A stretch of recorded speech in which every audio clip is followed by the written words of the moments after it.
Namaku Agung. Aku adalah cucu pertama dari keluarga besar ayahku. Sejak kecil, aku memang sangat dekat dengan keluarga ayah dibanding ibu. Dan semua keluarga dari ayahku bilang, aku adalah cucu kesayangan dan sangat diandalkan. Terlebih aku adalah cucu laki-laki satu-satunya. Sejak kecil, aku suka menginap di rumah kakek bersama sepupu yang lain. Namun semenjak kakek sudah tidak ada, momen menginap di rumah kakek sudah jarang dilakukan. Dan sekarang pun, rumah kakek sudah ditempati oleh om dan tante, juga anak-anaknya.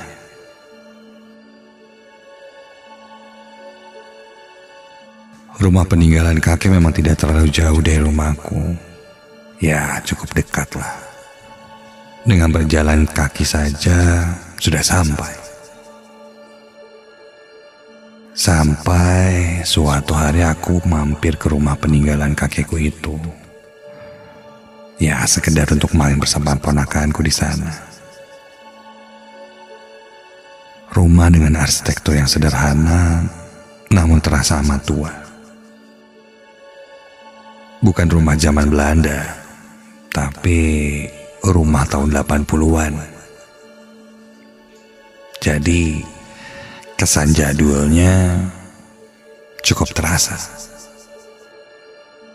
Dari langit-langitnya, koridor-koridor kecil, dan entahlah, kurangnya pencahayaan membuat rumah ini terasa gelap. Singkat cerita, aku jadi teringat saat liburan sekolah. Aku diajak sepupuku untuk tidur di rumah peninggalan kakekku. Katanya untuk bernostalgia, mengingat waktu kecil dulu. Aku selalu mengiyakan ajakannya. Meskipun sekarang suasananya sedikit berbeda karena tidak ada kakek, tapi aku coba menikmati liburan ini. Kondisi udara hari itu terasa amat panas. Ketika sudah malam pun terasa gerah. Hingga aku putuskan untuk tidur di sofa ruang tengah, tidak di dalam kamar. Sepupuku yang lainnya tidur di dalam kamar. Sebelum aku tidur, omku mematikan lampu utama hingga cahaya yang tersisa hanya dari lampu temaram yang berada di palang pintu saja, yang terangnya tidak seberapa. Tak berapa lama, omku segera masuk ke dalam kamarnya dan tertidur. Dia sempat menyapa aku dan bertanya kenapa aku tidur di sofa. Aku bilang gerah. Lalu dia pun meninggalkanku masuk ke kamar. Tinggal aku sendirian di sana, sangat hening, dan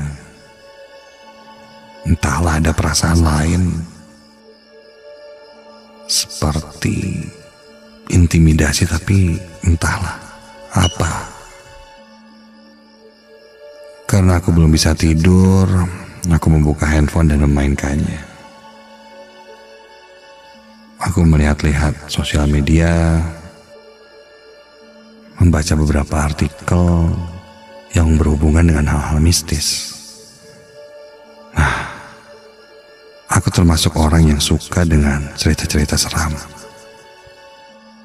Lalu aku pun membuka cerita-cerita seram di YouTube-nya Aden Radio. Aku mulai menonton podcast Testi Misteri yang ada di sana, mendengarkan cerita-cerita seram. Sampai tiba-tiba aku merasa ada hembusan angin yang terus-menerus menerpa wajah kananku. Namun itu hal yang wajar, mungkin angin dari salah satu koridor. Aku pun mengabaikannya.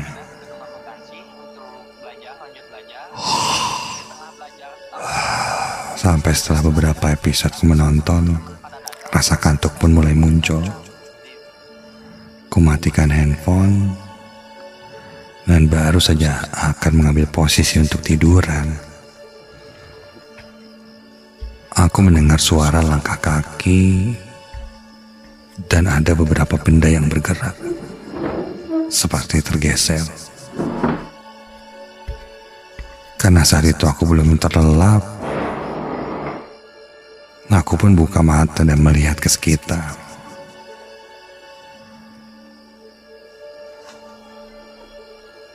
Tidak ada apa-apa.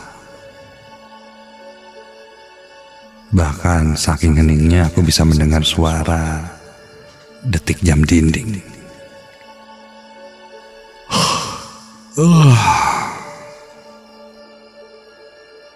Aku pun kembali merebahkan badanku di atas sofa.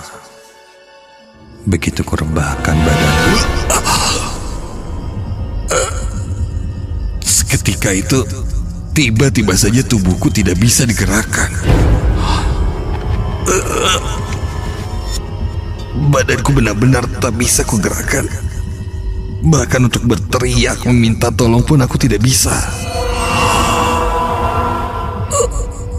Aku hanya bisa berdoa dalam hati dan berpikir apa mungkin ini tindihan atau erep-erep.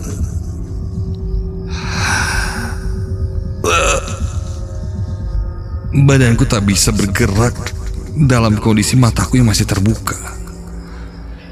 Jadi aku sangat sadar dan tahu ini bukan mimpi. Iya, ini bukan mimpi. Dan tiba-tiba terdengar suara ketukan dari arah jendela. Ada yang mengetuk kaca jendela. Aku pun melirik ke arah jendela dan terlihat sosok lelaki berbaju hitam berdiri menatap ke arahku.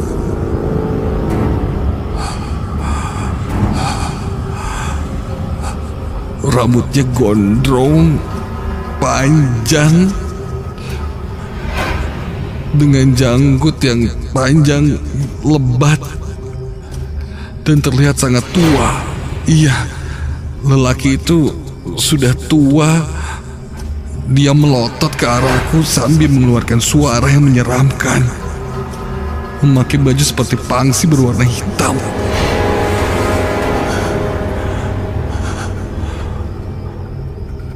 Makin lama kau lihat mulutnya menganga semakin lebar dan semakin lebar. Sangat lebar, hampir seukuran kepalanya.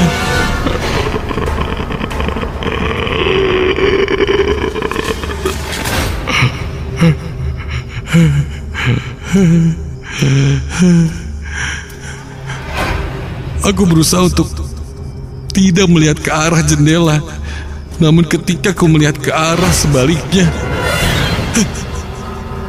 kali ini terlihat seorang perempuan dengan baju putih panjang terurai berjalan mendekatiku, namun sangat lambat, seperti bukan melangkah tapi melayang ke arahku. Seketika itu aku langsung menutup mataku dan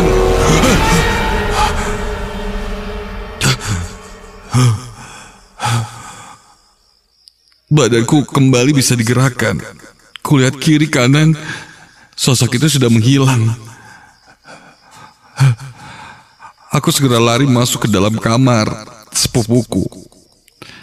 Dan ketika ku coba membangunkan sepupuku itu, dan ketika sepupuku berbalik,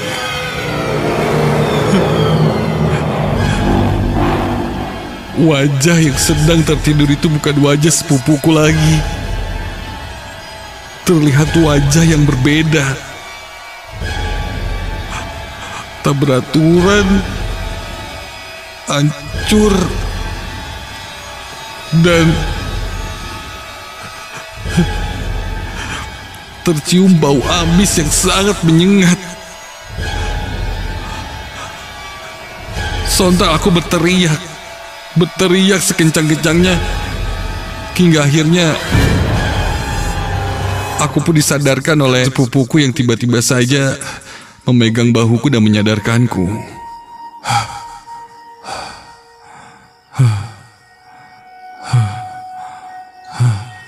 Dia bilang, kenapa? Apa yang ku alami?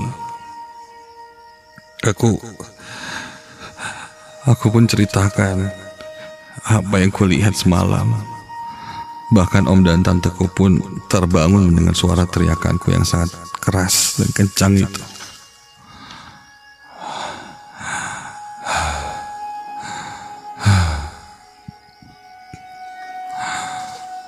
Ku bilang, rumah ini berhantu.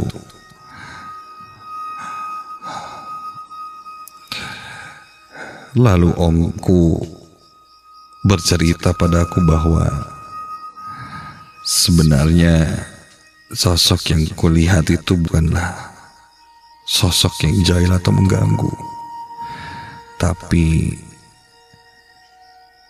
dulu kakekku itu sering mempelajari hal-hal seperti itu, hingga membuat ada beberapa makhluk-makhluk yang pada akhirnya